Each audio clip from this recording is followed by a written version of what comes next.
মানুষের ভালোবাসা পেয়ে আজ আমি এই জায়গায়। অভয়ার জন্য গোটা বিশ্ব এখনো কাঁদে। প্রতিক্রিয়া পানিহাটি কেন্দ্রে জয়ী বিজেপি প্রার্থী তথা অভয়ার মা রত্না দেবনাথের। মানুষ আমাকে ভালোবাসা দিয়েছে, এটা একটা অন্যরকম অনুভূতি আমার কাছে, যে আমার কোথাও কাউকে গিয়ে কিছু বলতে হয়নি। আমাকে দেখে দূর থেকে মানুষ ছুটে এসে আমাকে জড়িয়ে ধরেছেন, কেঁদেছেন এবং বলেছেন বিচার আনুন। এই যে এরকম অনুভূতি হয়তো কোনো ক্যান্ডিডেটই পায়নি। আমি যেটা, ছোট ছোট বাচ্চারাও দূর থেকে ছুটে এসে আমাকে জড়িয়ে ধরছে। কারো ছোট বাচ্চা মায়ের কোল থেকে ঝাঁপিয়ে আমার কোলে আসছে। মানে আপনি প্রচারে বেরিয়ে বুঝতে পেরেছিলেন যে শুধু একা আপনি কাঁদেন না, অভয়ার জন্য সারা বাংলা, সারা বিশ্ব এখনো কাঁদে। আজ ব্রিগেডে নতুন সরকার শপথ নেবে। তার আগে সেজে উঠেছে বিধানসভা। সরানো হয়েছে মমতা বন্দ্যোপাধ্যায় সহ প্রাক্তন মন্ত্রীদের নেমপ্লেট। সূত্রের খবর, প্রাথমিকভাবে বিধানসভার annexe building platinum jubilee Memorial বিল্ডিংয়ে মুখ্যমন্ত্রী সচিবালয় হতে পারে। 15 বছর পর রাজ্যে পালাবদল। তৃণমূলকে সরিয়ে ক্ষমতায় এসেছে বিজেপি। বুধবার পুরনো মন্ত্রিসভার মেয়াদ শেষ হয়েছে। শনিবার ব্রিগেডে শপথ নেবেন শুভেন্দু অধিকারী। আগামী দিনে আপনাদের স্বপ্ন পূরণ করার কাজ ভারতীয় জনতা পার্টির সরকার করবে। गुंडागर्दी, हिंसा, सिंडिकेट, भ्रष्टाचार, कट मनी, ये जो त्रास था बंगाल की जनता पर, हमारे नए मुख्यमंत्री के चार्ज लेते ही कुछ ही महीनों में ये सारा समाप्त हो जाएगा और बंगाल के किलोमीटरों दूर, सैकड़ों किलोमीटर दूर तक होगा। এরই মধ্যে নতুন করে সেজে উঠছে বিধানসভা। নতুন রঙের পোচ পড়েছে। সংস্কার হচ্ছে মন্ত্রীদের ঘর। আলো দিয়ে সাজানো হয়েছে গোটা বিধানসভা চত্বর। আমরা রয়েছি রাজ্য বিধানসভার একদম মূল ফটকের বাইরে। এইভাবেই নতুন সরকার এবং নতুন সরকারকে উদযাপনের জন্য এইভাবেই সেজে উঠেছে রাজ্য বিধানসভা।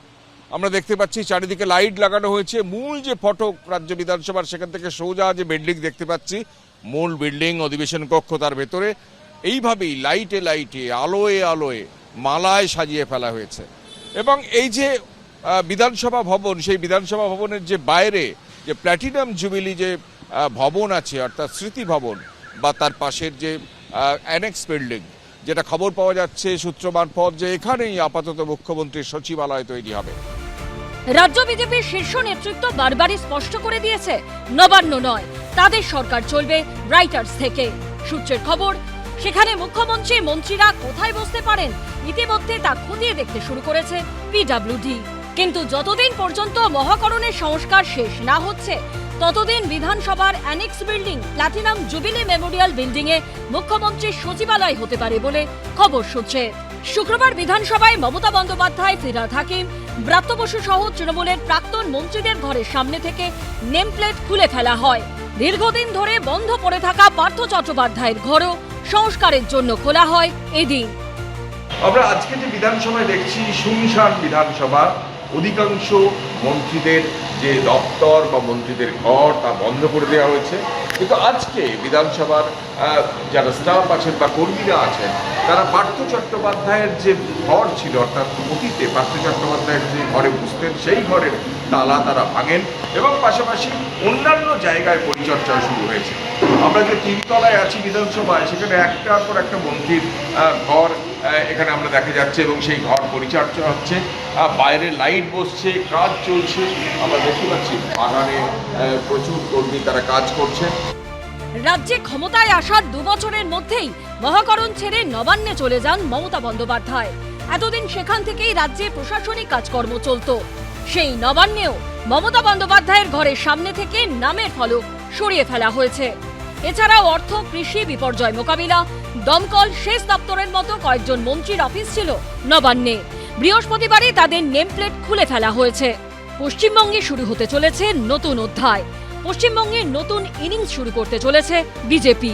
এ রাজ্যের বিজেপি অতীত দেখে রাজ্যবাসী এখন বর্তমান দেখছে। ভবিষ্যৎ কিরকম হবে তা বলবে সময়। কৃষ্ণেন্দু অধিকারী ও সুমন ঘরাইয়ের রিপোর্ট, এবিপি আনন্দ, কলকাতা। আজ রাজ্যের নতুন মুখ্যমন্ত্রী হিসেবে শপথ নেবেন শুভেন্দু অধিকারী। অথচ এখনও সোশ্যাল মিডিয়ায় মমতা বন্দ্যোপাধ্যায়ের অ্যাকাউন্টে লেখা পশ্চিমবঙ্গের মুখ্যমন্ত্রী, যা নিয়ে কটাক্ষ ছুড়ে দিয়েছে বিজেপি। অন্যদিকে দলবিরোধী মন্তব্যের অভিযোগে 5 মুখপাত্রকে শোকজ করেছে তৃণমূল। বিরাট ব্যবধানে গোহারা হারের পরও কার্যত গো ধরে বসে রয়েছেন মমতা বন্দ্যোপাধ্যায়। মন্ত্রিসভার মেয়াদ ফুরলেও নিয়ম মেনে ইস্তফা দেননি প্রাক্তন মুখ্যমন্ত্রী, উল্টে আজব দাবি করেছেন। জোর করে দখল করে যদি কেউ মনে করে যে আমি কি রেজিগনেশন দিতে হবে, নো, নট দ্যাট। এই পরিস্থিতিতে বিজ্ঞপ্তি জারি করে বিধানসভা ভঙ্গ করেছেন রাজ্যপাল। রাজ্যের নতুন মুখ্যমন্ত্রী হিসেবে শনিবার শপথ নেবেন শুভেন্দু অধিকারী। কিন্তু এত কিছুর পরও নিজের অবস্থানে অনড় মমতা বন্দ্যোপাধ্যায়। এখনও সোশ্যাল মিডিয়ায় নিজের পরিচয়ের জায়গায় পশ্চিমবঙ্গের মুখ্যমন্ত্রী লিখে রেখেছেন তিনি। এই ছবি পোস্ট করে তীব্র কটাক্ষ ছুড়ে দিয়েছে বিজেপি। রাজ্য বিজেপির প্রধান মুখপাত্র দেবজিৎ সরকার লিখেছেন, অহংকার ভীষণ ক্ষতিকারক। 24 ঘন্টারও বেশি সময় কেটে গেছে, আপনি আর মুখ্যমন্ত্রী নেই। কখন আপনি সোশ্যাল মিডিয়ায় নিজের পরিচয় আপডেট করবেন? শুক্রবার মাধ্যমিক ও মাদ্রাসার ফল প্রকাশ হয়েছে। শুভেচ্ছা জানিয়ে পোস্ট করেছেন মমতা বন্দ্যোপাধ্যায়, কিন্তু বায়োতে মুখ্যমন্ত্রীর আগে প্রাক্তন শব্দটি বসাননি। বিজেপি নেতা রাকেশ সিং সোশ্যাল মিডিয়ায় এই ছবি পোস্ট করে লিখেছেন, ক্ষমতার অহংকার কখনো চিরস্থায়ী হয় না। পশ্চিমবঙ্গের মানুষ আপনাকে মুখ্যমন্ত্রী হিসেবে প্রত্যাখ্যান করেছে। 24 ঘন্টারও বেশি সময় পার হয়ে গেছে, এখনো আপনার বায়ো এমন একটা চেয়ার আঁকড়ে রেখেছে যার আপনার নয়। অভিষেক বন্দ্যোপাধ্যায়কে বলবো, পিসি তো আপনার জন্য জীবনে অনেক কিছু করেছেন। একটা ভালো সাইকিয়াট্রিক কাউন্সিলরের কাছে ওনাকে নিয়ে যান, ওনার কাউন্সেলিংয়ের অত্যন্ত প্রয়োজন। উনি হার্টটা মেনে নিতে পারছেন না।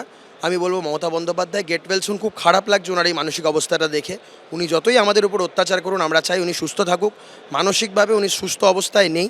অভিষেক বন্দ্যোপাধ্যায় ভাইপো হিসাবে তার পিসির প্রতি অন্তত এইটুকু যেন করেন, এটা আমার কাতর আবেদন থাকলো অভিষেক বন্দ্যোপাধ্যায়ের প্রতি। তিনি যে ইস্তফা দেননি, এটার সঙ্গে চেয়ার বা ক্ষমতায় থাকার কোনো সম্পর্ক নেই।